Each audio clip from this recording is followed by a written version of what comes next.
Pada kesempatan hari ini pertama kali saya menginjakkan kaki di Islamic Center Al-Madani.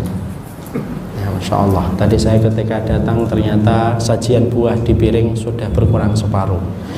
Jadi lumayan sudah ditunggu lama.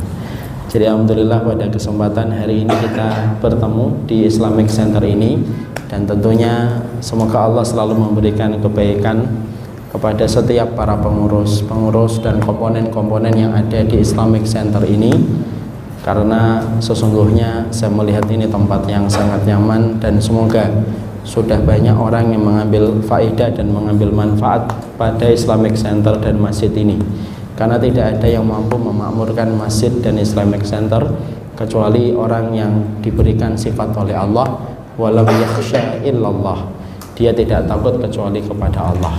Semoga Allah selalu memberikan keberkahan dalam setiap pertemuan-pertemuan yang terjadi dan terjalin di antara kita, dan semoga Allah memberikan keberkahan.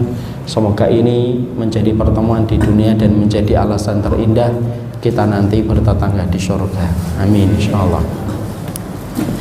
Kita dalam kesempatan hari ini akan mencoba untuk menyampaikan sebuah materi yang sudah dipilih oleh panitia, yaitu adalah tazkiyatun nafas, yaitu adalah metode penyucian jiwa.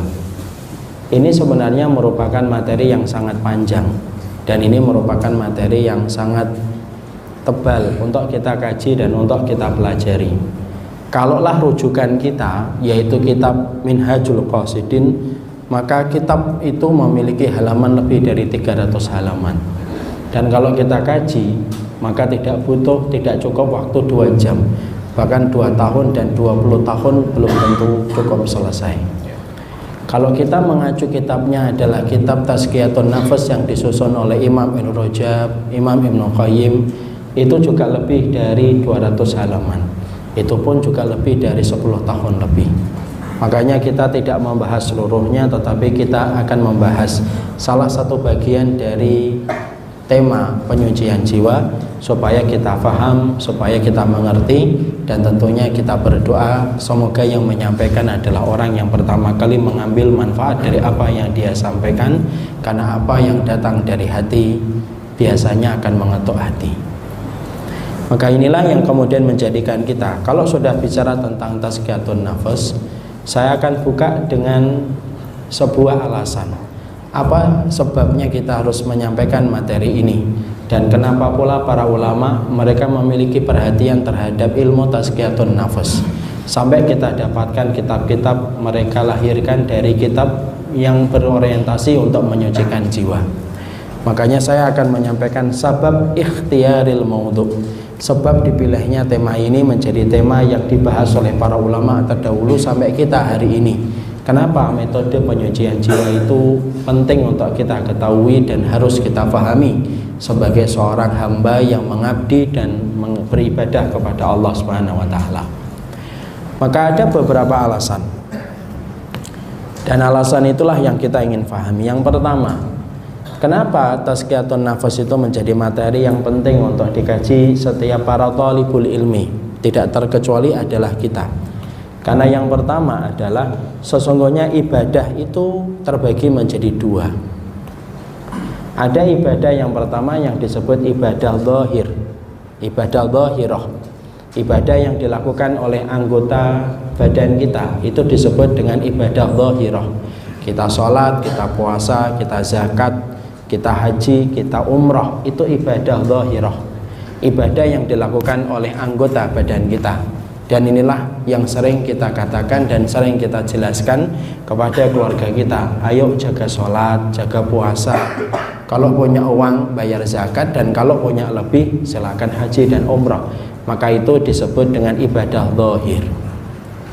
Tetapi sesungguhnya ibadah ini bukan hanya mencakup ibadah zahir. Ada ibadah yang kedua yang disebut dengan ibadah batin. Ibadah batin itu adalah ibadah yang dilakukan oleh hati kita, ibadah yang dilakukan oleh jiwa kita yang disebut dengan ibadah hati. Ketika kita menanam niat bahwasanya yang kita lakukan ini semata-mata untuk Allah, kita menata qanaah kita kalau Allah memberikan rezeki, Kalau kita menata sabar kita dan kemudian ridho kita kalau mendapatkan takdir, maka ini merupakan ibadah batin. Dan ibadah batin itu tempatnya pada hati dan jiwa kita. Makanya kemudian kenapa kita harus menyucikan jiwa kita? Karena penyucian jiwa itu berkaitan tentang ibadah batin kita. Karena kalaulah kita melakukan ibadah hati tetapi hati kita dan jiwa kita tidak bersih, maka kita tidak akan pernah mampu melakukan amalan ibadah hati. Padahal ibadah hati merupakan salah satu ibadah yang memiliki peranan besar untuk menjadikan amal kita cepat berat di dalam mizan kebaikan. Sesungguhnya mizan kebaikan kita menjadi berat disebabkan amalan hati, bukan amalan zahir saja. Ya, makanya saya khawatir kalau kita dalam proses kita ketika kita belajar hanya memperhatikan bagaimana ibadah zahir, tapi kita tidak pernah memperhatikan bagaimana ibadah hati kita dan ibadah batin kita, ana khawatir kita memiliki sifat bahwasanya secara zahir kita kayak emas yang begitu mempesona setiap orang yang melihatnya, tetapi secara hati kita rusak dan kita tidak lebih sebagaimana potongan besi yang tidak ada harganya. Karena kalau ibadah zahir kita bagus tetapi ibadah hati kita rusak, ibadah zahir kita itu akan rusak pula kalau ibadah hati kita rusak. Kalau tidak percaya, kalau Bapak sholat sampai satu hari 100 kali rakaat yang kita laksanakan, dari sholat sunnah mutlak, dari sholat sunnat rawatib, hatta sholat fardu yang kita lakukan, tetapi sholat 100 rakaat yang kita lakukan dalam satu hari tidak disertai dengan kebersihan hati kita bahwasanya sholat itu semata-mata untuk Allah, ada niatan yang kita miliki dari niatan selain Allah, maka 100 kali kita rakaat pada sholat kita tidak ada manfaatnya di sisi Allah. Kenapa? Karena niat yang kamu tanam pada hatimu tidak tertuju hanya kepada Allah, dan itulah yang disebut dengan ibadah batin. Makanya para ulama terdahulu sampai mereka mengatakan ketika ditanya mana yang lebih berat ketika ditimbang dalam mizan kebaikan ketika masing-masing nanti kita dikumpulkan, dihisab oleh Allah, mana yang paling berat ketika ditimbang oleh Allah, apakah ibadah zahir ataukah ibadah batin? Dan para ulama menyampaikan sesungguhnya ibadah batin itu merupakan perkara yang paling berat ketika ditimbang dalam mizan kebaikan kita, jauh melebihi beratnya ibadah zahir yang dilakukan oleh anggota badan kita. Dan itulah yang menjadikan kita hari ini paham, ternyata ibadah itu bukan hanya mencakup satu wilayah dan satu area ibadah zahir, tapi ada area berikutnya yang disebut dengan ibadah batin. Makanya kita khawatir kalau kita hanya melulu memperhatikan ibadah zahir, dan itu tidak salah, tetapi karena kelalaian kita akhirnya ibadah hati kita menjadi tidak kita perhatikan. Kalau semacam itu rusak apa yang telah kita lakukan.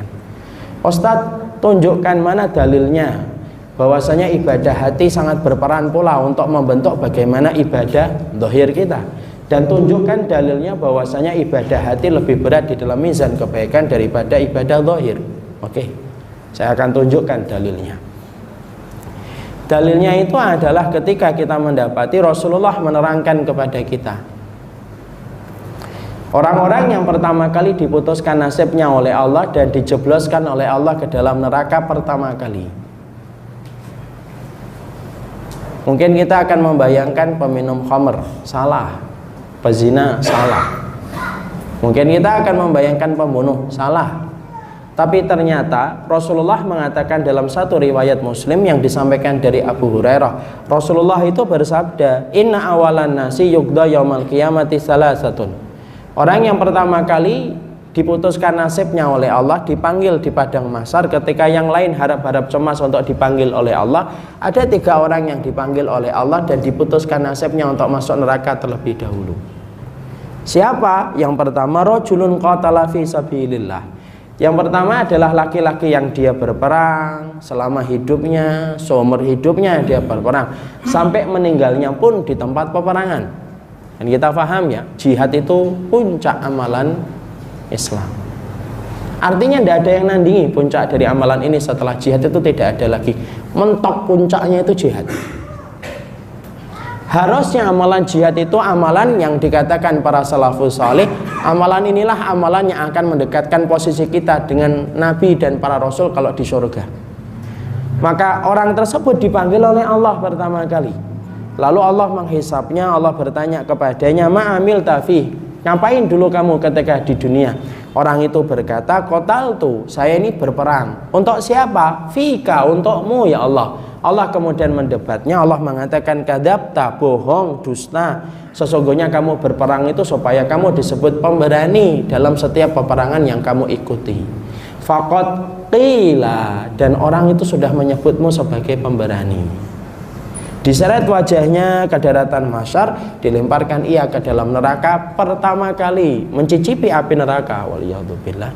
Itu adalah mereka yang menjadi mujahid, yang melakukan puncak amalan Islam, tetapi ternyata terkeleset di dalam masalah niatnya yang merupakan ranah ibadah hati. Keplesetnya dia dalam masalah niat menyebabkan dia dimasukkan ke neraka pertama kali. Di situ menunjukkan kepada kita ibadah zahir itu sampai mentok ke amalan jihad, tapi tidak disertai dengan amalan hati yang benar, yaitu niat, rusak ibadah zahir walaupun menjulang tinggi. Yang kedua, orang yang ngajar. Yang ketiga, orang yang sedekah.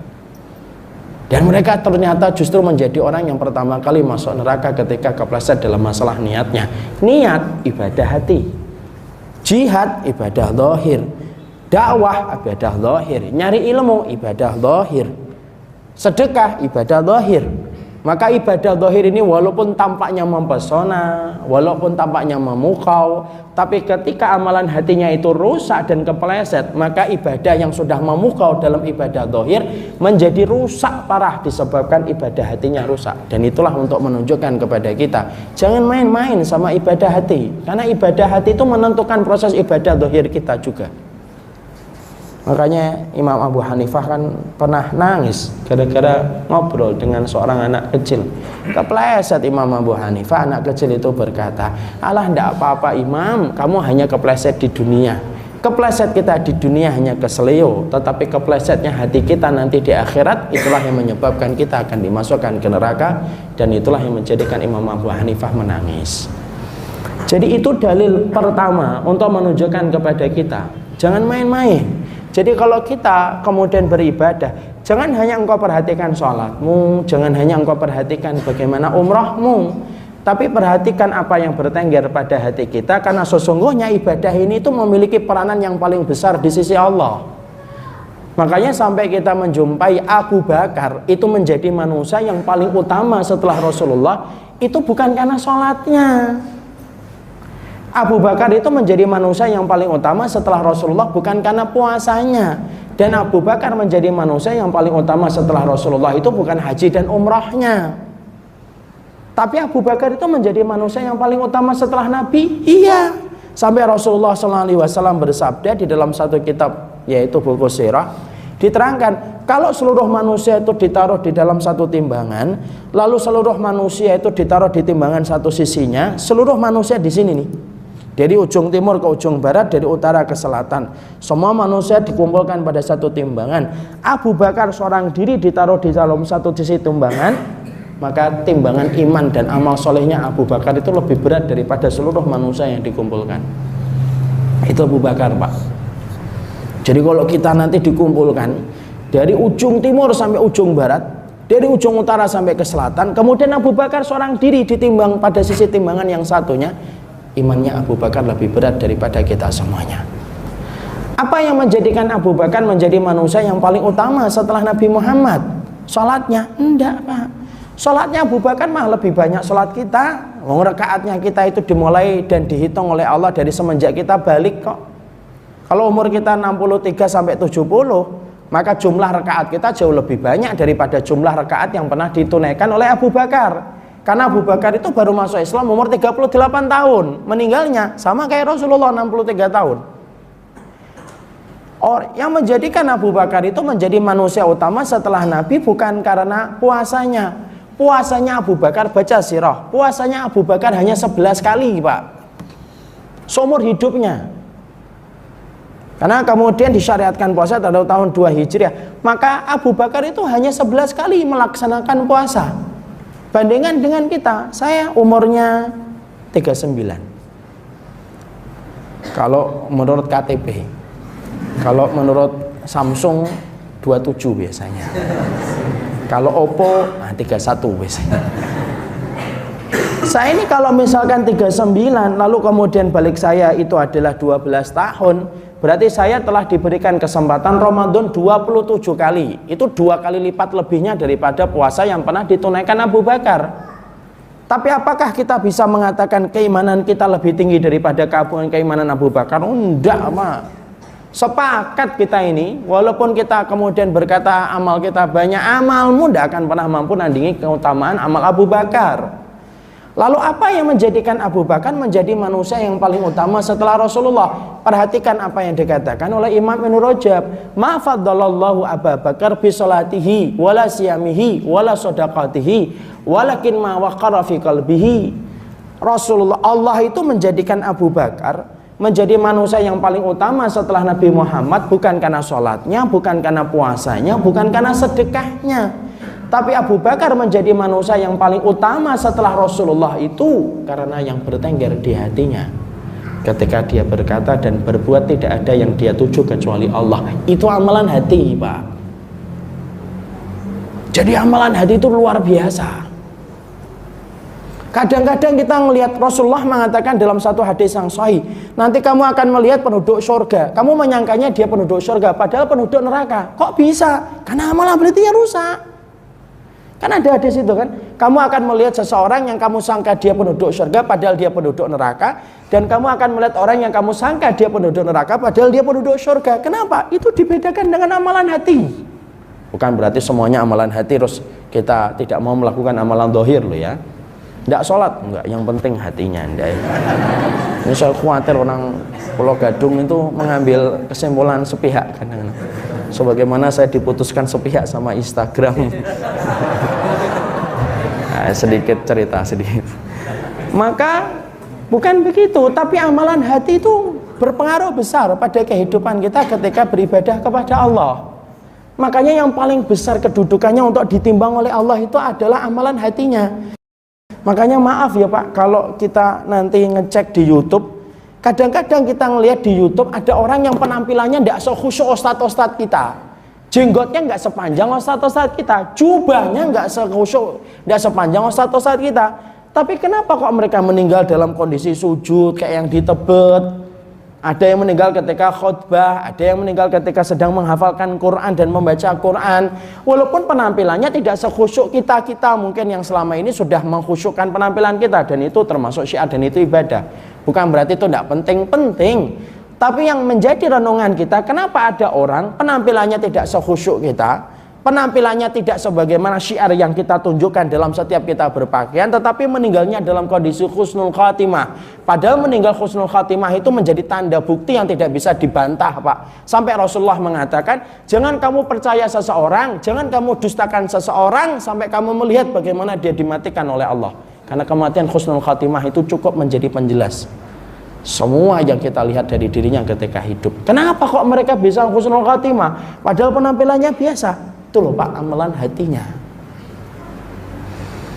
Makanya sampai kita mendapati hadis riwayat Imam Ahmad, mungkin hadis ini sudah sering saya sampaikan berulang-ulang dalam setiap kesempatan majelis. Sampai kita mendapati sebuah hadis Nabi, ada seorang sahabat Nabi yang dikatakan oleh Rasulullah, ya telak fikum rajulun min ahlil jannah.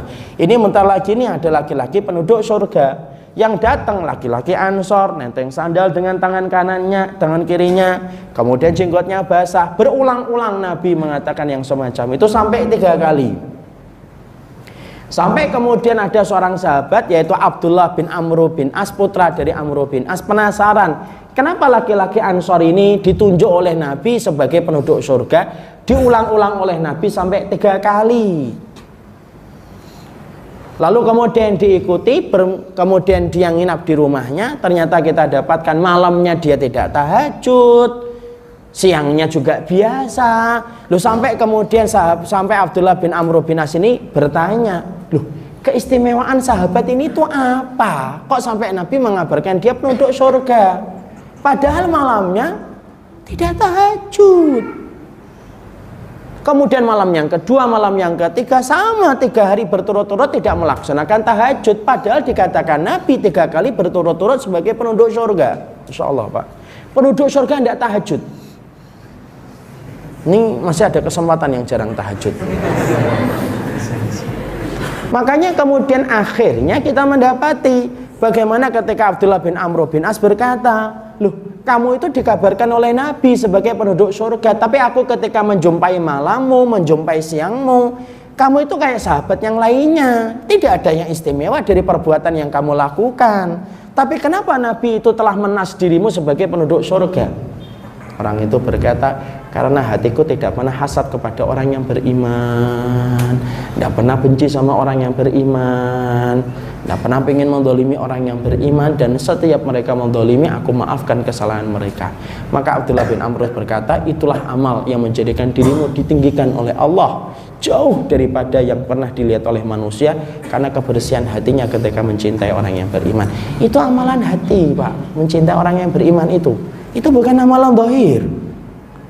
Makanya inilah yang menjadikan kita, anak khawatir kalau kita tidak paham bahwasanya pembagian ibadah itu ada dua, kita fokus untuk melihat ibadah zahir kita, tetapi kita tidak pernah memperhatikan ibadah hati kita. Maka kasarnya, jangan-jangan ibadah zahir kita kayak walinya Allah, tetapi ibadah hati kita kayak walinya setan. Kalau sholat jangan tanya, khusyuk, benar, sunnah, tapi hatinya itu benci sama setiap orang, tidak pernah ikhlas. Kalau sudah semacam itu, rusaklah nasib kita di akhirat ketika ibadah hati kita tidak tertata sebagaimana yang disampaikan oleh Rasulullah. Makanya kita bahas ini supaya kita paham kenapa pembicaraan tentang tazkiyatun nafas itu menjadi penting. Karena sesungguhnya pembicaraan tentang tazkiyatun nafas itu pembicaraan tentang ibadah yang bisa menjadi shortcut jalan pintasnya kita ke surga, yaitu ibadah hati kita ketika kita memiliki hati yang bersih sebagaimana yang diinginkan oleh Allah. Makanya kan hadisnya sangat terkenal, innallaha la yanzuru ila suwarikum wala yanzuru ila ajsadikum walaki yanzuru ila qulubikum. Allah itu tidak pernah melihat itu gambaranmu, penampilanmu, tapi yang Allah lihat itu hatimu, dan itulah tempatnya kita menjalankan ibadah hati. Jangan dikira Pak, orang kalau sudah solih berarti dia ibadah hatinya baik, belum tentu. Siapa yang ngomong kayak gitu? Ibnu Jauzi. Kenapa dia ngomong kayak gitu? Karena dia pernah mendapatkan bukti langsung. Apa buktinya? Yaitu adalah ketika Ibnu Jauzi pernah melihat seseorang tua selalu sholatnya di shaf pertama, Pak. Lalu kemudian tiba-tiba pada shaf yang pertama itu dia tidak pernah ketinggalan di shaf yang pertama. Maka kemudian ketika dia selalu sholat di shaf yang pertama, tiba-tiba dia diuji oleh Allah, putranya meninggal dunia. Apa yang dikatakan olehnya? Dia bersenandung, mengecam dan mencela takdir yang dia dapatkan. Kenapa ya Allah Engkau berikan kepadaku takdir dengan kematian anakku? Dia menggugat takdir, padahal menggugat takdir itu termasuk salah satu dosa besar. Disitulah Ibnu Jauzi berkata, belum tentu orang yang ahli ibadah itu menjadi orang yang tertata hatinya sampai dia betul-betul menempa hatinya sebagaimana hati yang diinginkan oleh Allah dan Rasulnya. Makanya jangan sampai kita ini karena tidak paham, fokus ibadah zahir diperhatikan, dan itu memang kewajiban, bukan salah. Tapi ketika fokus dan konsentrasi kamu pada ibadah zahir menjadikan kamu tidak memperhatikan ibadah hatimu, rusak, Pak. Karena ibadah hati itu sangat berat ditimbang oleh Allah, dan itulah yang menjadikan kita mulai paham kenapa tazkiyatun nafas itu harus dibahas. Karena kitab ini, karena tema ini akan mengarahkan kita, mengkondisikan kita, memberikan atmosfer dalam suasana kita belajar. Hatimu ini loh yang dijaga, bukan hanya sholatmu, bukan hanya puasamu, tapi kondisi hati kita ketika beribadah kepada Allah. Ini alasan yang pertama kenapa tazkiyatun nafas itu penting. Yang kedua yang kita harus memahami, kenapa tazkiyatun nafas itu menjadi tema yang cukup penting. Yang kedua adalah karena sesungguhnya tidak ada organ tubuh yang paling cepat lelah dan paling cepat letih kecuali hati kita, Pak. Dan ini harus dibersihkan. Dan cara membersihkan itulah yang dibahas di dalam tema-tema tazkiyatun nafas. Karena organ tubuh yang paling cepat kotor itu mana? Hati. Maaf ya kalau Bapak dan Ibu saya tanya, mana organ tubuh yang paling cepat kotor? Kalau kita menjawab wajah, nah itu berarti kita korban iklan. Maksudnya wajah itu harus dibasahi dengan sabun-sabun tertentu supaya bersih. Salah. Organ tubuh yang paling cepat kotor dan organ tubuh yang paling cepat lelah itu hati. Karena apa? Karena sesungguhnya hati kita ini, penglihatan hati itu lebih tajam daripada penglihatan mata. Coba kalau kita kenalan, baru kenalan sama orang, assalamualaikum, nama antum siapa? Tak, langsung hati kita kerja. Wah, orang ini kayaknya begini, orang ini kayaknya begini, orang ini kayaknya begini. Itu hati. Lelah dia Pak ngerespon tiap waktu itu. Dan dia cepat kotor. Kenapa? Karena sesungguhnya setiap paparan dosa itu yang pertama kali terkena dampaknya itu hati, kata Nabi. Makanya kalau kita melakukan dosa, yang sangat berubah dalam kondisi tubuh kita itu, yang berubah bukan wajah. Orang kalau melakukan dosa itu tidak dikasih jerawat satu, enggak. Tapi orang kalau melakukan dosa itu dikasih satu titik. Titiknya di mana? Pada hatinya. Dan sesungguhnya hati selain dia berpotensi untuk menjadi paling cepat kotor, hati itu paling cepat lelah. Kenapa? Berubah-ubah terus. Makanya kenapa hati itu dalam bahasa Arab disebut dengan kolbun. Kenapa kok hati disebut kolbun? Lisurati ingkilabiha. Karena cepat berputar-putar dan berbolak-balik. Itu hati. Contoh ya, kadang-kadang kalau kita baru kenalan sama orang gitu, pagi-pagi dia cerita sukses mengelola bisnis online, omsetnya hampir 100 juta per hari.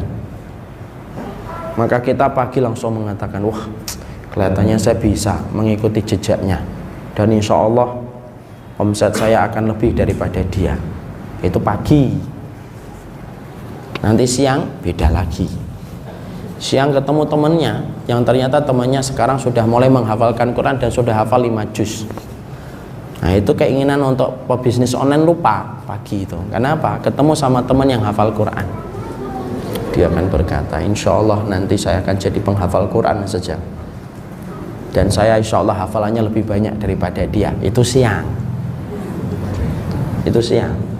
Nanti malam berubah lagi. Buka WA gitu. Kemudian kita ngeliat ada teman kita mengelola rumah anak yatim. Saking barokah dia ketika mengelola anak yatim, asalnya rumahnya 200 meter, sekarang banyaknya nyumbang rumahnya jadi 1000 meter, menjadi tempat yang nyaman untuk anak yatim. Nah, sudah berubah. Kelihatannya saya bisa ini mengelola anak yatim ini. Itu manusia. Hati kita itu paling lelah. Hati kita ini paling letih. Makanya ketika kita mengetahui itu hati kita, melihat orang beda-beda ini. Kalau sekarang memperhatikan materi tazkiyatun nufus, masya Allah, saya akan menjaga hati saya. Sore. Ini sore. Nanti malam ketemu dengan materi tentang antara Prabowo dan Jokowi, ya sudah berubah materi tazkiyatun nufusnya. Ini kelihatannya harus nomor 2 ini. Contoh. Ya sudahlah. Yang terpenting kemudian nomor 2 lagi misalnya. Itu contoh. Maka kemudian itu berubah lagi. Kenapa kemudian hati kita cepat berubah? Karena sesungguhnya tidak ada perkara yang kemudian paling cepat mempengaruhi kondisi hati kita kecuali adalah hati. Cepat berpengaruh, Pak.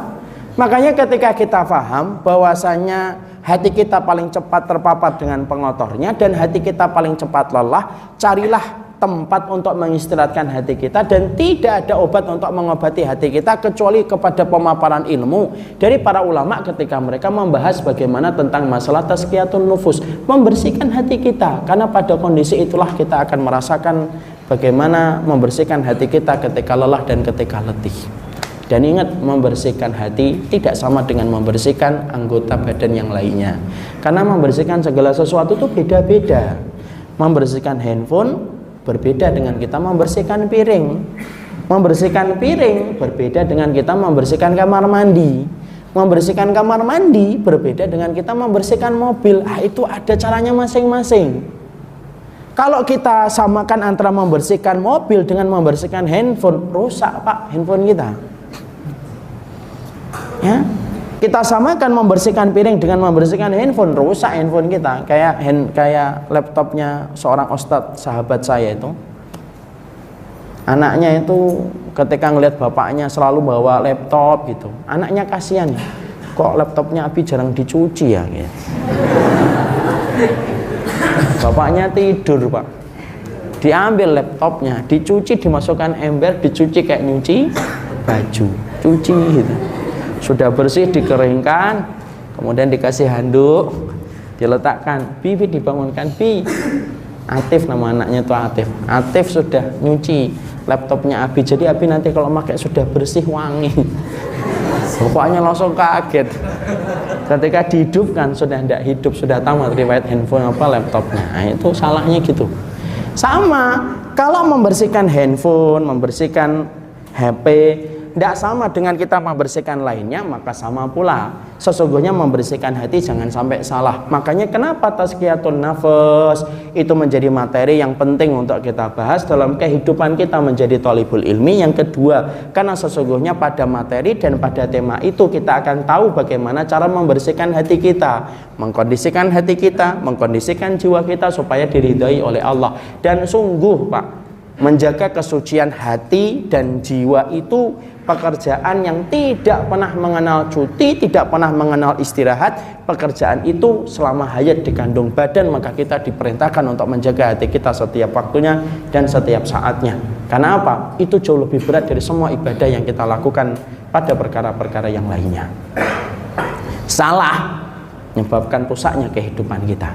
Makanya saya masih ingat, bapak-bapak dan ibu masih ingat, sekitar 10 tahun, 10 tahunan yang lalu lah, ada gelombang artis-artis yang saat itu pergi ke padepokan, meninggalkan hingar-bingar dunia keartisan mereka, sampai kemudian mereka pergi ke padepokan. Mereka niatnya bermeditasi, mereka ingin meditasi, mereka pergi ke padepokan yang dulu kita itu bingung di padepokan itu apa saja yang dilakukan oleh mereka. Ternyata mereka menyampaikan kami bermeditasi. Tapi ternyata setelah beberapa tahun barulah terungkap satu persatu. Ternyata di tempat padepokan itu justru malah terjadi banyak kerusakan, sampai terjadi yang perzinahan di tempat yang mereka anggap itu menjadi tempat mereka bermeditasi. Disitulah kita paham, membersihkan hati harus benar formatnya, aturannya harus benar, dan tidak ada tempat yang paling baik untuk membersihkan hati kita kecuali adalah pada ilmu yang disebut dengan tazkiyatun nafas. Itu alasan yang kedua. Alasan yang ketiga, para ulama lalu menyebutkan kenapa kita ini harus membicarakan tentang masalah konsepnya hati. Yang ketiga, karena sesungguhnya pada hati kita itu terdapat surga, Pak. Karena sesungguhnya di dalam kehidupan dunia ini ada surga, dan surga itu tempatnya pada hati kita. Jadi kalau ada orang yang mengatakan surga dunia itu kalau melihat penampakan dan pemandangan dan fenomena yang indah, salah. Ada yang melihat pantai bening, bersih, kita mengatakan inilah surga dunia, salah. Surga dunia bukan pada pemandangan, surga dunia bukan pada fenomena-fenomena indah yang kita jumpai, salah. Tetapi namanya surga dunia itu terletak pada hati. Mana dalilnya antum bisa mengatakan sesungguhnya di dalam kehidupan dunia ini ada surga, dan surga itu ada pada hati kita? Perhatikan perkataan dari Imam Ibnu Taimiyah ketika Ibnu Taimiyah itu berkata, inna fid dunya la jannatun man lam yadkhuluha lam yadkhulil jannah fil akhirah. Sesungguhnya di dunia ini ada surga. Siapapun yang tidak pernah mencicipi surga di dunia, maka dia tidak akan pernah memasuki surga di akhirat. Ketika Imam Ibnu Taimiyah mengatakan ini, diberikan penjelasan oleh Imam Ibnu Qayyim, muridnya beliau rahimahullahu ta'ala. Beliau lalu menjelaskan apa itu yang dimaksudkan oleh Ibnu Taimiyah dengan jannatun fid dunya, surga di dunia. Maka beliau berkata, orang yang merasakan nikmatnya penghambaan mereka kepada Allah, merasakan khusyuknya hati mereka ketika beribadah kepada Allah, merasakan kebahagiaan yang mereka rasakan ketika mereka menjadi hambanya Allah, maka itulah yang disebut dengan surga di dunia, dan itu letaknya pada hati kita. Dan kalau orang tidak pernah merasakan surga pada hatinya ketika di dunia, sampai Imam Ibnu Taimiyah berkata, orang yang tidak pernah merasakan surga hati pada kehidupan di dunia, maka dia tidak akan pernah merasakan surga pada kehidupan di akhirat, kalau kemudian dia tidak pernah merasakan surga hati pada kehidupan di dunia. Makanya surga hati itu ada atau tidak? Ada. Surga hati itu ada, Pak. Makanya kita menjumpai kisah-kisah luar biasa dari orang-orang yang mereka membuktikan betul bahwasanya dalam hati mereka itu terdapat surga ketika mereka sudah beriman sama Allah, dan kisah itu betul-betul nyata.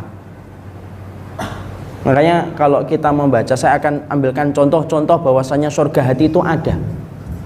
Dan surga hati itu termasuk surga dunia. Dan kalau kita belum pernah mencicipi namanya surga hati kita pada kehidupan di dunia kita, wallahi, berarti kita susah untuk membayangkan diri kita akan merasakan surga di akhirat kalau tidak pernah merasakan surga hati pada kehidupan kita di dunia.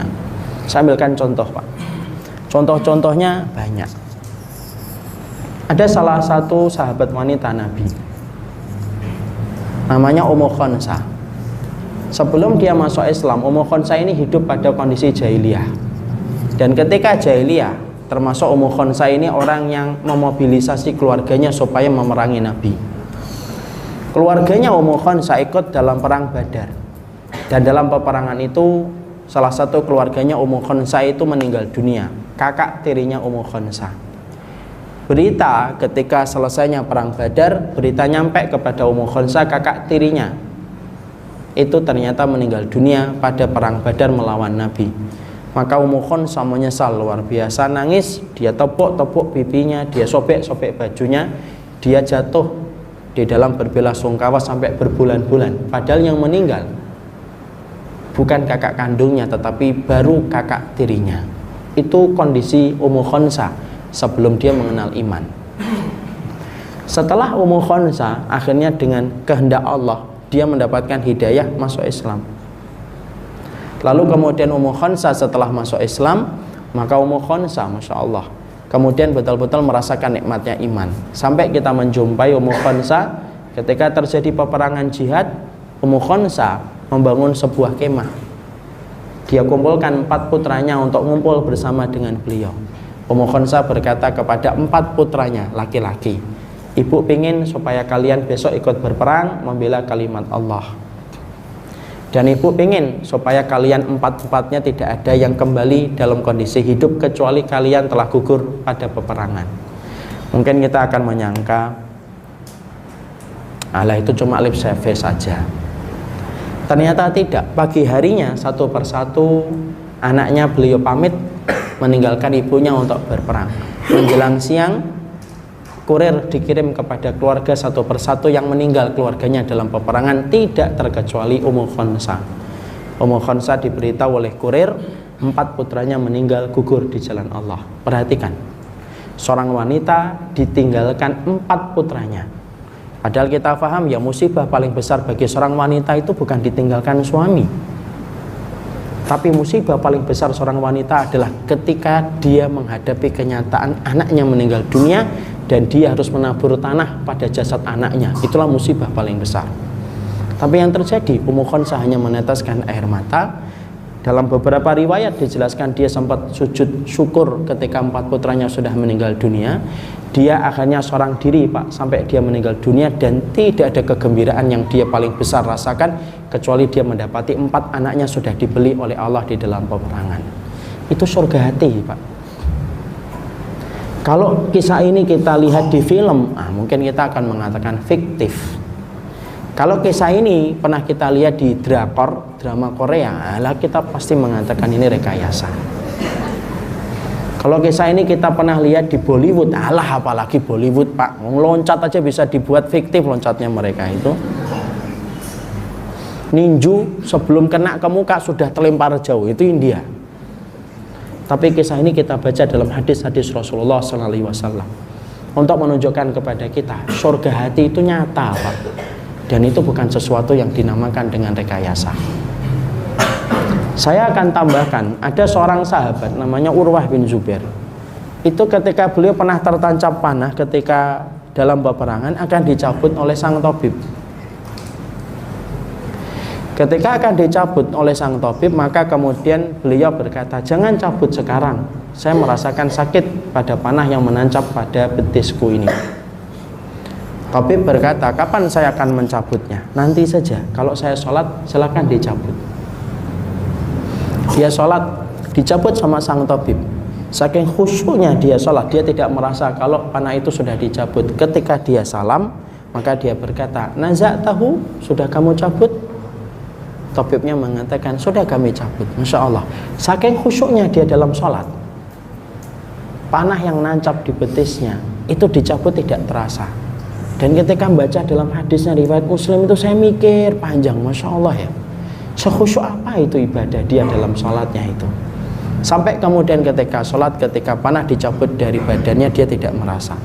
Kita ini kalau sholat saja, nyamuk belum apa-apa itu sudah gatal duluan kita ya. Padahal nyamuknya belum ngapa-ngapain itu.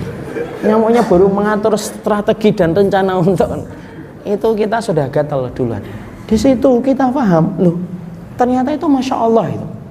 Saya pernah baca lagi di Palestina. Di Palestina itu saya pernah membaca ada seorang ibu diberitahu sama petugas dari negara Israel, penjajah itu, memberitahu anak dia yang ada di penjara itu mati di penjara dan akan dikuburkan secara rahasia oleh pihak Israel dan tidak dikembalikan kepada keluarganya. Loh, saya itu membaca dia, kalau tidak salah di Hidayatullah itu kemudian ibunya bangun, baru saja diberitahu anaknya meninggal dunia di penjara dan mayatnya tidak dikembalikan lagi ke dia dan akan dikuburkan secara rahasia oleh pihak Israel. Ibunya malah hari itu langsung membuat roti yang paling enak yang pernah dia buat. Setelah itu dibagi-bagi roti itu. Ketika ditanya, kenapa kok kayak gitu, Bu? Karena anak saya sudah meninggal di tangan orang yang dibenci oleh Allah. Berarti anak saya berada pada jalan yang benar. Dan itu dibagi roti.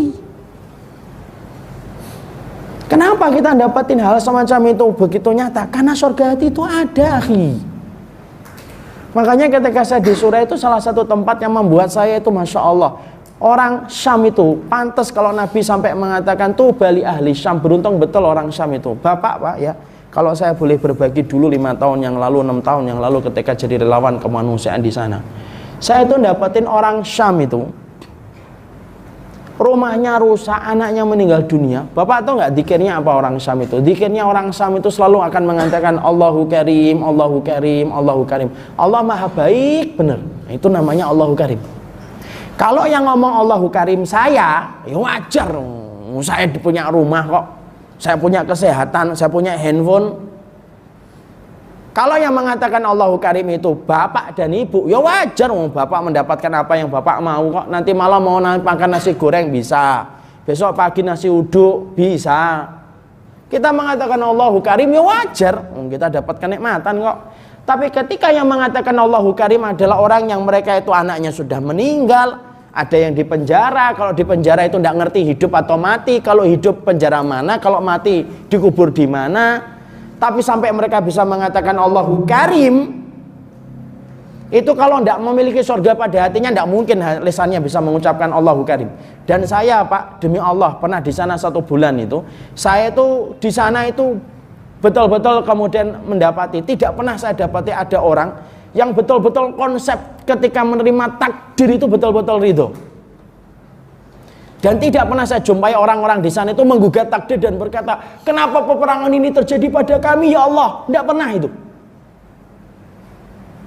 Apa yang kita bisa bandingkan dengan kisah-kisah yang tadi saya sampaikan sebelumnya? Surga hati itu ada. Makanya Ibnu Taimiyah itu tidak mungkin salah. Ibnu Taimiyah itu tidak salah, walaupun dia mungkin salah karena punya ulama biasa. Tapi kemudian Ibnu Taimiyah itu berkata, inna fid dunya la jannatun malam yadkhuluha lam yadkhulil jannah fil akhirah. Sesungguhnya pada kehidupan di dunia itu ada surga. Surga itu surga hati. Dan kalaupun ada manusia yang tidak pernah memasuki surga hati di dunia, maka dia sulit akan dibayangkan akan memasuki surga di akhirat. Kenapa? Surga di akhirat itu adalah bentuk dari kenikmatan surga pada kehidupan di dunia dengan kenikmatan hati ketika kita menghamba kepada Allah. Nikmat di dunia ketika menghamba kepada Allah tidak pernah dirasakan kok. Membayangkan dirinya akan mendapatkan surga di akhirat. Pada surga di akhirat itu semua komponennya dari semua kenikmatan ibadah yang kita lakukan di dunia. Rumahnya kita Pak, dari pintunya kita nanti rumah kita di surga, lantainya rumah kita di surga, atapnya rumah kita di surga. Itu semuanya didapatkan dari kenikmatan ibadah yang kita lakukan hanya menghamba kepada Allah. Dibangunkan itu kemudian ruangan dari sholat tahajud ikhlas yang kita lakukan dengan kenikmatan. Dibangunkan sebuah pintu dari puasa-puasa kita yang kita lakukan dengan kenikmatan dan rasa khusyuk. Dibangunkan semua bangunan kita di surga Karena semua kenikmatan ibadah kita di dunia. Makanya betul kata Ibnu Taimiyah, orang yang tidak pernah merasakan surga pada kehidupan hatinya di dunia, maka dia tidak akan mendapatkan surga dalam kehidupan di akhirat. Dan surga hati itu tempatnya di jiwa, Pak. Makanya kita khawatir kalau kita tidak pandai-pandai untuk menempa hati kita, jangan-jangan kita sebagaimana yang pernah disampaikan oleh Ibnu Jauzi. Aku melihat ada orang sholatnya tidak pernah luput dari shaf yang pertama, bertahun-tahun dia sholat di shaf yang pertama, tapi ketika diuji oleh Allah anaknya meninggal dunia, cepat sekali lisannya untuk berkata, untuk menggugat takdir Allah, padahal dia adalah orang yang tampak dalam penampilan dohirnya tidak pernah luput dari shaf yang pertama dalam setiap sholat. Dan itulah yang kita khawatirkan kalau kita tidak menjaga hati kita. Ana khawatir diri saya sendiri, jangan-jangan sholat saya itu kayak Rasul, sunnah Nabi, tapi hati saya nggak kayak sunnah Rasul. Jangan-jangan kemudian umrah saya kejar umrah yang sunnah, tapi ternyata cara saya memandang orang itu tidak sebagaimana sunnahnya Rasul. Jangan-jangan kita khawatir betul bahwasanya ketika sholat tahajud kita perhatikan tahajud kita yang sunnah, tapi ternyata jiwa kita tidak sebagaimana yang diinginkan oleh Allah dan Rasulnya. Itu yang menjadikan akan rusak kehidupan kita. Saya setelah menjelaskan itulah Pak 3 alasan besar kenapa tazkiyatun nufus menjadi tema yang penting dalam kehidupan kita selaku thalibul ilmi. Karena sesungguhnya amalan hati pertama sangat berat ditimbang di dalam mizan kebaikan. Yang kedua, ini hati ini paling cepat kotor, dan tidak ada tempat membersihkan hati yang kotor kecuali adalah pada majelis ilmu ketika membahas penyucian hati dan jiwa kita. Dan yang ketiga, karena pada hati dan jiwa kita ada surga hatinya. Dan surga hati itu terletak bukan di tangan, bukan di kaki, bukan di pemandangan yang indah, tapi surga hati itu terletak ketika kita mendapatkan hati kita merasakan sukacita dan kenikmatan menjadi hambanya Allah. Sekarang Pak, saya karena tadi sudah menyampaikan tazkiyatun nufus itu temanya sangat luas, saya akan fokus kepada poin yang ketiga. Kenapa ya Ustadz banyak di antara kita tidak pernah merasakan nikmatnya surga hati? Lah ini harus kita pahami. Kalau hati kita ternyata setelah tadi kita mendapatkan penjelasan bahwasanya surga hati itu nyata adanya dan itu terletak pada hati kita, pertanyaan kita, kenapa banyak di antara kaum muslimin tidak pernah merasakan surga hati pada hatinya dan tidak pernah merasakan surga hati pada jiwanya? Maka jawabannya simpel dan sederhana. Gagalnya manusia sampai dia tidak bisa merasakan surga hati pada hatinya dan pada jiwanya, itu tidak lain disebabkan karena proses hatinya yang sakit, hati yang sakit yang menyebabkan gagalnya hadir surga hati pada jiwanya. Jadi kalau kita dapetin hati kita sakit, yo tidak bisa kita ngerasakan surga hati pada penghambaan kita kepada Allah. Kok bisa kayak gitu? Analoginya sederhana. Fisik Pak, kalau sehat, makan apa saja itu terasa nikmat. Kalau fisik kita sehat, makan duku Palembang, ini duku Palembang atau Pulau Gadung ini. Kalau makan duku Palembang terasa nikmat. Kapan? Kalau fisik kita sehat. Makan jeruk nikmat. Kapan? Ketika kita sehat Pak. Bahkan kita makan orek dan tahu sekalipun akan terasa nikmat ketika nasinya anget, dikasih sambal, itu pun terasa nikmat. Kenapa itu semua jadi nikmat? Karena fisik kita sehat. Coba kalau fisik kita sakit, semua kenikmatan yang tersaji di hadapan kita tidak terasa nikmat walaupun harganya mahal. Kita misalkan disuguhi dengan kopi, teh, kopi susu, harganya 50.000 per gelas. Tapi ketika kita lagi sakit, maka kenikmatan kopi susu 50.000 tidak ada nikmatnya, tetapi terasa hambar dan pahit. Kenapa? Yang salah bukan susunya, yang salah itu lidah kita yang sedang sakit. Kalau kita tiba-tiba disuguhi nasi goreng ataupun steak lah, steak abuba yang harganya 180.000 yang paling tinggi, yang paling empuk, yang well done. Kemudian ketika kita lagi sakit ngincipin walaupun itu dagingnya empuk sekalipun, maka kita akan berkata ndak enak. Orang yang menyajikan itu mungkin jengkel. Loh ini itu steaknya mahal. Iya. Kenapa kamu mengatakan pahit padahal sudah dikasih saus, sudah dikasih garam? Bukan karena steaknya yang pahit, tetapi karena badan kita yang sakit. Maka disitulah kita paham kenapa kenikmatan ibadah, keridhaan kepada takdir yang harusnya menjadi surga hati kita dan menjadi muara kebaikan kita justru tidak pernah kita rasakan, dan kita khawatir kalau kita tidak pernah merasakan surga hati pada kehidupan di dunia, maka kita yang akan menyesal ketika tidak merasakan surga di akhirat.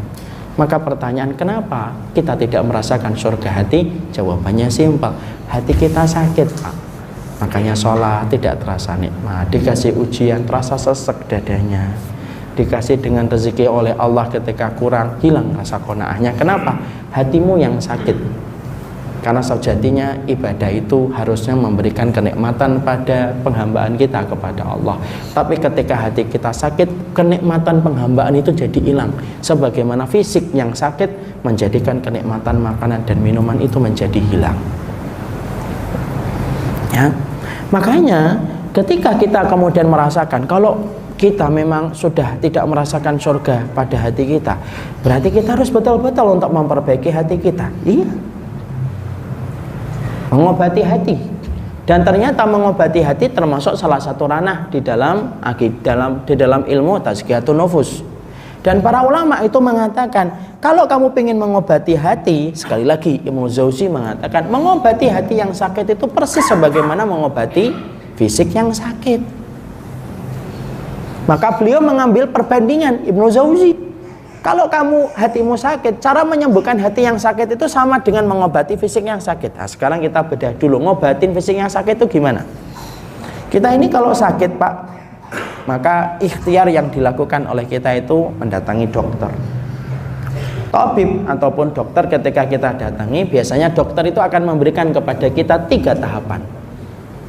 3 tahapan. Tahapan yang pertama, kita datang ke dokter, kita ngomong, dok, leher saya kenceng banget ini, kepala muter-muter, dok. Ini penyakitnya orang di atas umur 40 tahun. Dan saya belum, alhamdulillah, bentar lagi insya Allah. Kemudian dokter akan mengatakan, yang pertama dokter akan berkata, kenapa Pak? Leher saya kenceng, mutar-mutar, dok. Dokter berkata, yang pertama istirahat dulu ya Pak, cuti dari kantor. Saya berikan surat keterangan dokter bahwasanya Bapak sakit, istirahat. Tidak usah mikir kerjaan dulu, ditenangkan pikiran dulu Pak, karena penyakit itu pola pikiran yang terlalu berlebihan. Harus rileks, harus tenang hidup itu. Kemudian harus istirahat dulu. Misalkan pasiennya ngeyel, saya tidak bisa istirahat dok, saya ini orangnya workaholic. Terus saya tidak bisa istirahat dok, besok saya tetap kerja. Dokter akan berkata ringan, ya sudah Pak, kalau besok mati kabarin aja ya. Kenapa semacam itu? Karena kemudian disuruh istirahat, tidak mau istirahat. Sudah istirahat. Makanya kemudian kenapa kok ada rumah sakit tempat istirahat? Karena kalau di rumah istirahatnya itu kadang-kadang tidak istirahat. Ngelihat korden miring, lurusin. Lihat piring kotor dikit, cuci. Itu ibu-ibu. Kalau bapak-bapak sih mah korden miring, tidak miring mah nggak akan diperbaiki. Tapi kemudian kenapa kita ada rumah sakit tempat kita istirahat? Kenapa? Orang sakit itu butuh istirahat. Karena kan kita sudah dapetin penyakit itu 2, pola pikir dan pola hidup.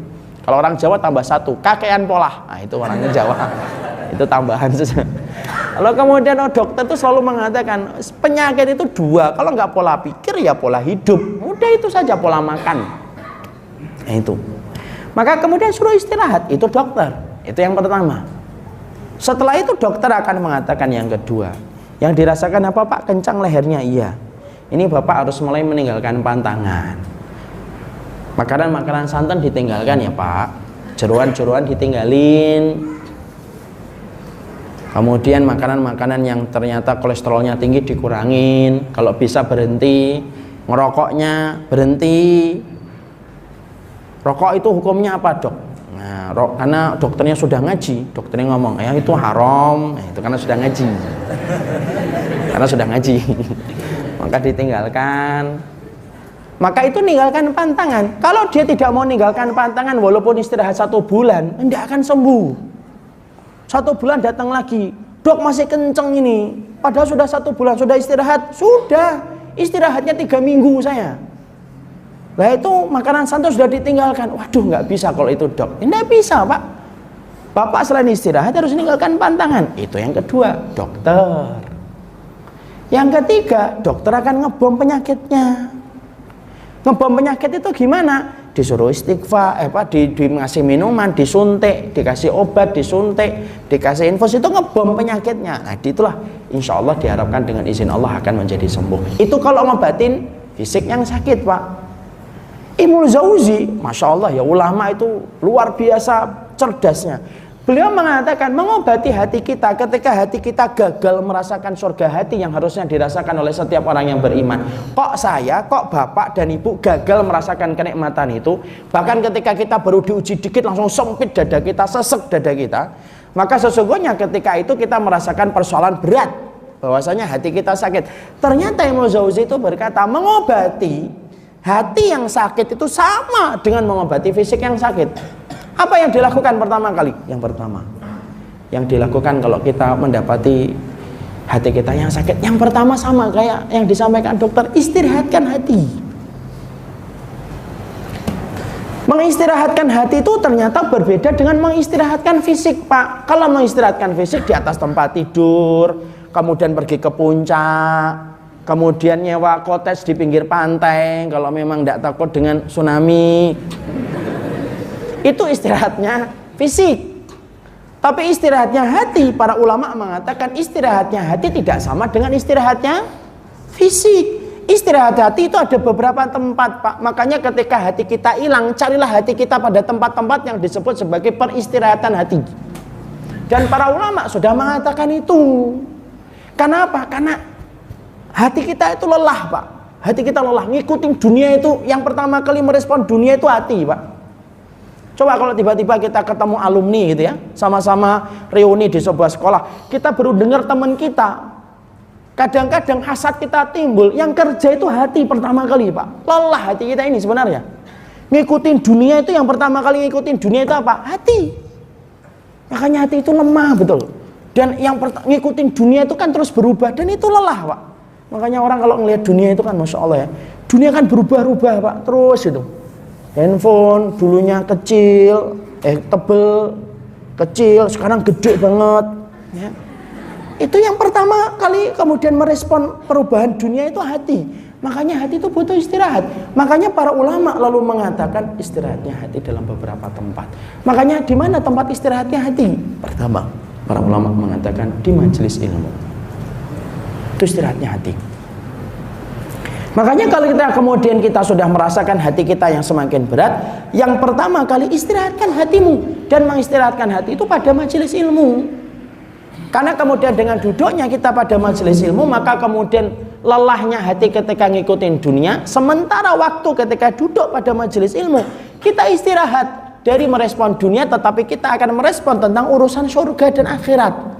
Makanya kata Handolah dalam satu riwayat yang sahih, Handolah itu berkata, ya Rasulullah, kalau kami di dekat engkau, terbayang surga dan neraka. Tapi kalau kami pulang ke rumah, bayangan surga dan neraka itu hilang, lalu berganti dengan bayangan keluarga-keluarga kami. Lalu Rasulullah mengatakan, sa'ah, semua itu ada waktunya. Tapi dari hadis itu akhirnya kita paham, dekat dengan Rasul, dekat dengan majelis ilmu itu mengingatkan kita tentang surga dan neraka. Makanya orang kalau duduk di majelis ilmu itu pasti pak, kualitas hidupnya akan berbeda dengan orang yang tidak pernah duduk di majelis ilmu. Dan tempat kita mengistirahatkan hati sementara waktu itu di majelis ilmu. Makanya kalau sudah di majelis ilmu, istirahatkan semua perangkat yang bisa menjadikan kita terkoneksi dengan dunia. Kenapa? Itu loh yang menjadikan barokahnya dalam mencari ilmu hilang. Makanya saya masih ingat betul itu. Ada seorang sahabat Nabi itu ketika ngaji sama Rasulullah, itu digigit kalajengking. Lalu seorang sahabat itu ngingetin, "Shh, shh." Malah yang ngingetin itu marah jengkel. Oh, diingetin ada kalajengking, malah saya suruh diem. Itu loh kalajengking. Shh. Loh sampai selesai Pak, loh sampai selesai kajian itu, setelah Rasulullah menutup kajian itu kakinya bengkak, itu kalajengkingnya baru diambil dibuang. Dia ngomong sakit ya, oh ya sahabat yang ngingetin ngomong. Loh aku udah ingetin dari tadi kok. Tahu nggak jawabannya apa Pak? Dan ini riwayat sering dijadikan sandaran oleh para ulama tentang adab di dalam majelis ilmu. Sahabat itu berkata, saya tidak mau menyibukkan pikiran saya dengan urusan-urusan yang remeh ketika perkataan Allah dan Rasulnya sedang diperdengarkan dan sedang disampaikan untuk memberikan nasihat kepada hatiku.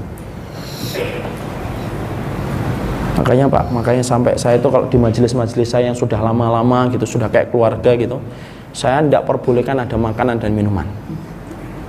Karena di sini baru sekali belum keluarga. Jadi saya belum bisa mengatakan tidak boleh dimakan dukunya. Karena dukunya sudah habis separuh tadi. Tapi sebenarnya di situ tempat kita untuk mengistirahatkan hati. Makanya putus Pak koneksinya dari seluruh kehidupan dunia. Kalau sudah di tempat majelis ilmu, kenapa istirahatnya hati? Makanya orang kalau sudah pulang dari majelis ilmu kan Masya Allah ada perubahan yang terjadi. Walaupun perubahan itu beda-beda. Ada yang sampai seminggu masih surga hati, Masya Allah. Seminggu. Ada yang 3 hari, ada yang 1 hari, ada yang ditutup kafaratul majlis lupa surga hatinya. Tapi yang jelas bahwasanya majelis ilmu itu mengingatkan kita tentang surga dan neraka. Makanya kemudian kita Pak, kalau kemudian orang jauh dari majelis ilmu, perhatikan ya, demi Allah perhatikan. Orang yang jauh dari majelis ilmu, dia tidak ngerti apa yang kemudian harus dilakukan pada kehidupan ini. Pemuda saja, kalau kemudian antara yang sering datang ke kajian sama pemuda yang tidak pernah datang ke kajian itu beda betul Pak. Konten omongannya aja beda. Saya pernah itu makan di warung Padang, tapi bukan warung Padangnya yang pengen saya persoalkan, tapi saya makan itu di samping saya anak muda, itu ngomongin Pak pemain bola, tidak berhenti-berhenti sepanjang mainan, sambil ketawa-ketawa, terus pindah ke pacarnya pemain bola. Setelah itu ngobrol, pindah lagi ke game dia. Sampai kemudian saya selesai itu, pembicaranya muter-muter di situ doang, Pak. Padahal ketika saya ngelihat itu umurnya 17, 18, 19, 20-an lah itu. Kenapa mereka membicarakan kayak gitu? Karena nggak pernah tersentuh dengan majelis ilmu. Tapi beda kadang-kadang kalau saya ke pondok tahfidz gitu ya. Coba ada ke pondok tahfidz, di sini ada pondok tahfidz kan, Ustadz ya, kelihatannya ada miliknya Ustadz Ahmad Ridwan. Atau kemudian ke pondok gitu. Kita ngelihat anak-anak muda kalau sudah mereka tersentuh dengan ilmu, cara memilih konten pembicaraannya mungkin masih bicara pemain bola, tapi setidaknya ada hal yang lebih penting yang mereka selalu sampaikan. Kenapa? Ilmu itu membentuk kompas kehidupan kita itu berubah, Pak. Makanya sampai Allah ganjar orang yang datang kepada majelis ilmu itu tidak main-main begitu besar. Kenapa? Karena dengan majelis ilmu lah kita kemudian akan ngerti tujuan dalam kehidupan kita. Wong pemuda antara yang nyari istri, orang yang datang ke kajian sama nggak datang kajian aja beda, Pak.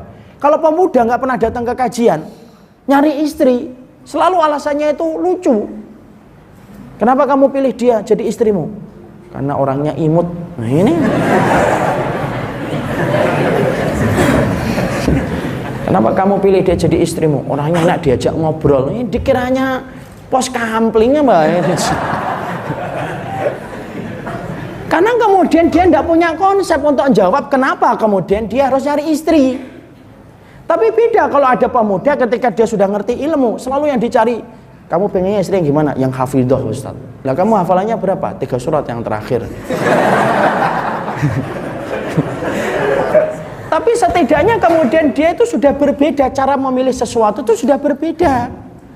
Makanya kalau kemudian kita tahu bahwasanya hati kita ini cepat capek, duduk di majelis ilmu. Karena pada duduknya kita di majelis ilmu itu mengistirahatkan hati kita. Makanya kalau saya dan bapak, saya dan ibu kok dibuat tidak nyaman ketika duduk di majelis ilmu, kok tidak bisa menikmati. Padahal banyak teman-teman kita bisa menikmati majelis ilmu. Tanya sama Allah itu, dosa kita apa sampai tidak bisa menikmati majelis ilmu?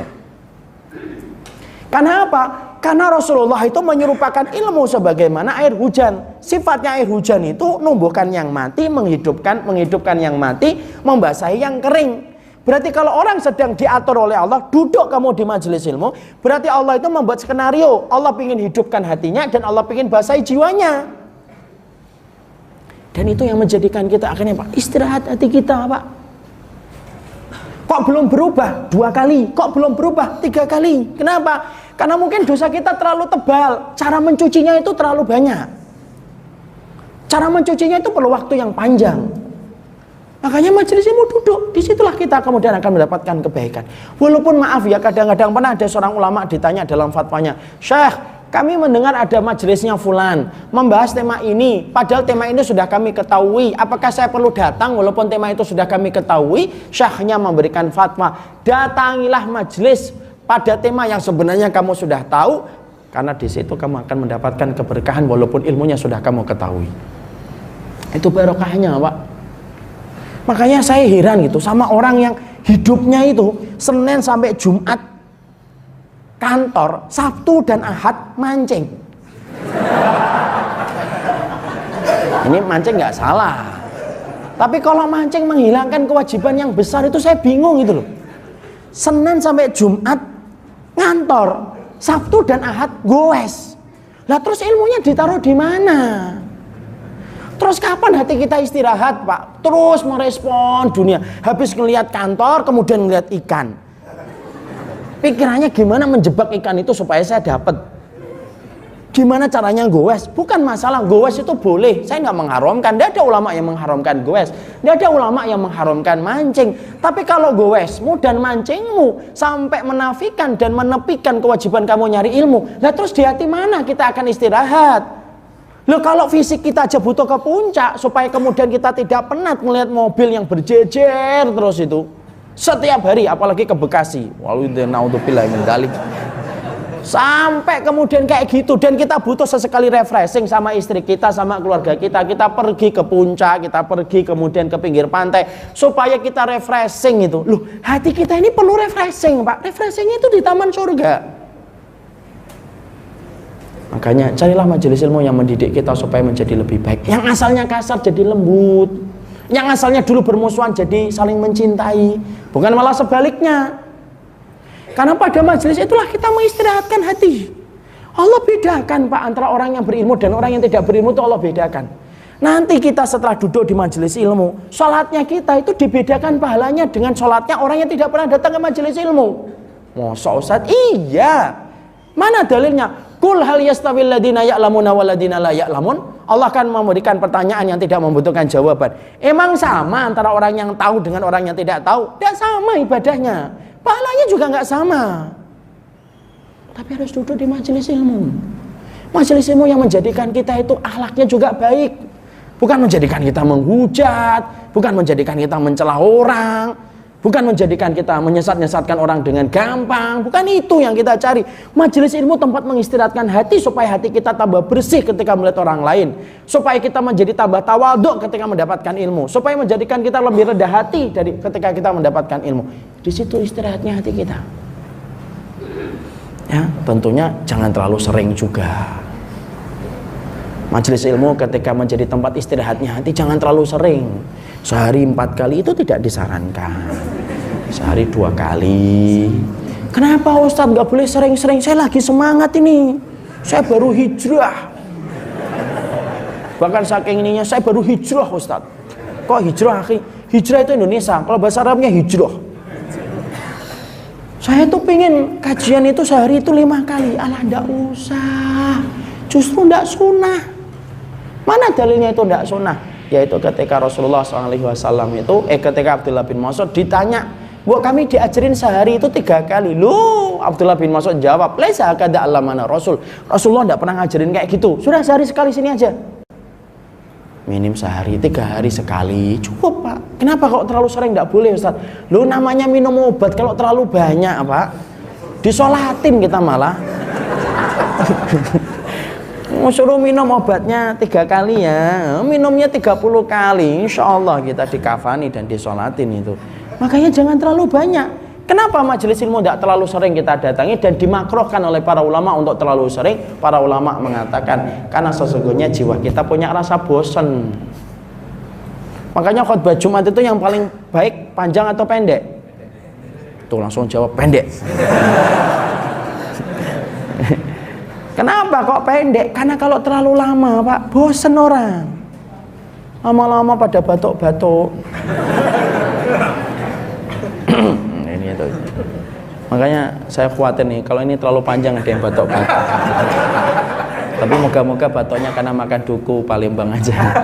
Makanya kemudian jangan terlalu sering. Sama nanti bapak dan ibu kalau sedang berusaha untuk hijrah, dengarkan kajian itu, kalau sudah dengarkan kajian 2 jam, nanti naik ke mobil, sudah ndak usah Bi, setelah lagi YouTube Bi yang lain Bi gitu. Alah, sudah gunakan ngobrol dengan suaminya, ngobrol tentang anak, nanti pulang habis isya ndak usah ngobrol lagi tentang ilmu dulu, ngobrol tentang keluarga. Kenapa? Supaya memberikan efek rasa rindu yang tidak pernah pupus ketika kita tidak terlalu terforsir kepada majelis ilmu. Tapi bukan itu alasan nanti sebulan sekali. Kalau sebulan sekali itu gimana hati kita hidup? Ya minimal satu hari maksimal 2 kali, 3 hari sekali itu sudah ini. Kalau satu bulan sekali, masya Allah Pak, terlalu banyak racun yang disedot dan akhirnya ketika di majelis ilmu, karena sudah terlalu banyak racunnya susah ngobatinya. Hanya tidur di majelis ilmu, bangun-bangun kafaratul majelis kan, itu akhirnya berbahaya. Itu yang kedua. Itu yang pertama. Yang kedua, para ulama mengatakan tempat istirahatnya hati yang kedua itu yaitu adalah di tempat orang solih. Makanya kita butuh sama orang solih. Kita punya, kita miliki supaya kita mendekat kepada circle orang-orang solih. Kenapa orang solih itu dibutuhkan? Iya Pak, tidak ada orang yang beriman sendirian di atas muka bumi ini kecuali dia butuh teman. Nabi Musa saja memerlukan Harun, Nabi Ibrahim memerlukan Ismail, Nabi Isa memerlukan kaum Hawariyun, Rasulullah memerlukan Abu Bakar. Kita pun perlu orang solih Pak, yang mengingatkan kita dengan cara yang baik, mengingatkan kita dengan akhlak yang baik. Maaf ya, ini boleh ditiru boleh tidak. Saya itu kalau pertemanan itu saya memiliki beberapa ring. Ada ring pertama, ada ring 2, ada ring 3, ring 4, ring 5. Itu saya bagi sesuai dengan interaksi saya kepada jamaah dan teman-teman saya sendiri. Teman saya pun saya bagi menjadi 5 ring. Ada teman yang saya tempatkan di ring 5, tapi ada teman yang saya tempatkan di ring pertama ketika saya melihat akhlaknya baik. Makanya Pak, kalau ada seorang sama-sama mahasiswa, dia di Madinah, di Fakultas Syariah dan dimanapun, kalau dia itu lesannya terjaga, tidak gampang nyesatin, saya pasti akan bersahabat sama dia. Ring pertama saya ini ada jamaah-jamaah juga yang saya sudah dekat sama mereka dan sudah bonding, sudah kayak keluarga. Ada jamaah-jamaah saya karena sudah perjalanan lama, sudah kayak keluarga bagi saya. Kalau mereka sudah minta apapun itu, selalu saya dahulukan mereka karena saya melihat kebaikan mereka, keimanan mereka dan khidmahnya mereka. Sama dengan teman saya ini. Dan di circle yang pertama, ring pertama itu saya punya orang solih Pak. Saya datang, saya belajar. Belajar itu tidak harus selalu dengan mengatakan qala Allah wa qala Rasul. Duduk di majelisnya mereka, duduk ngobrol, membicarakan tentang keluarganya mereka, itu masya Allah itu kayak air itu, bersihkan hati kita. Makanya sampai Allah itu saking senengnya kita itu berteman sama orang solih, sampai dikasih pancingan sama Allah. Apa pancingannya? Kalau kamu mati disolati 40 orang solih yang tidak berbuat syirik sama Allah, kamu dapat syafaat. Itu pancingan dari Allah. Cari orang solih. Kalau kita tidak pernah punya teman orang solih, maaf lo ya, kasarannya Allah itu mencondongkan kita dengan sebagaimana kecondongan jiwa kita. Kalau jiwa kita ke dunia, mungkin teman-teman kita ya dunia, tapi kalau kecondongan jiwa kita ke akhirat, pasti Allah pertemukan dengan kita orang solih Pak. Dan kalau sampai nanti kita meninggal dunia, kok disolati 40 orang solih yang tidak pernah berbuat syirik sama Allah, Bapak akan mendapatkan syafaat dari mereka itu. Syafaatnya mereka, coba dicek itu handphonenya, jangan-jangan 40 orang solih itu tidak ada. Ya kan? Nah ini artis semuanya, artisnya nggak kenal kita gitu. 40 orang soleh tidak ada itu. Padahal kalau kemudian kita sebenarnya maaf ya, kalau kita kenalan sama orang, kita ini kalau kenalan sama orang itu sebenarnya sedang memilih dia untuk mensolati kita nanti kalau kita meninggal dunia. Tapi tidak usah ngomong loh pas kenalan loh ya. Sebenarnya itu saya kenalan dengan kamu supaya kamu, nggak usah gitu.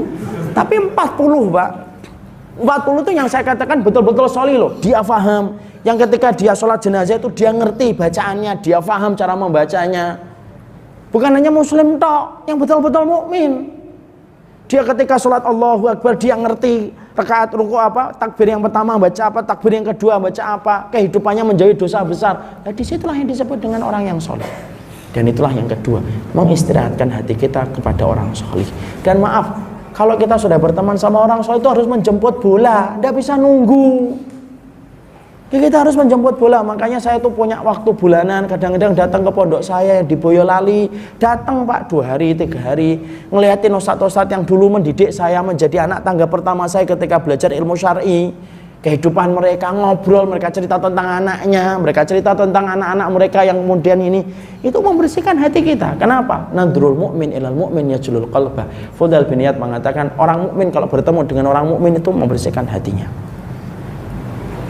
Itu yang kedua, mengistirahatkan hati. Dan ini masih panjang Pak, tapi saya nggak teruskan karena memang waktu kita yang terbatas. Yang kedua, setelah kita mengistirahatkan hati, yang kedua apa? Meninggalkan pantangan. Pantangannya itu apa? Dosa Pak. Dan masing-masing dari kita itu pasti akan diuji oleh Allah dengan dosa yang berbeda-beda. Ada orang yang diuji orangnya itu dengan apa? Interaksinya dengan lawan jenis. Dia selalu kalau dalam masalah itu dia gagal. Nah, itu dosanya. Ada yang diuji dengan masalah harta. Kalau dia berinteraksi dengan lawan jenis dia bisa terjaga. Tapi kalau sekali kemudian tergoda dengan harta, dia susah untuk kemudian terjaga. Setiap dari kita itu diuji oleh Allah dengan dosa-dosa yang kita punya kapasitas kelemahan di situ.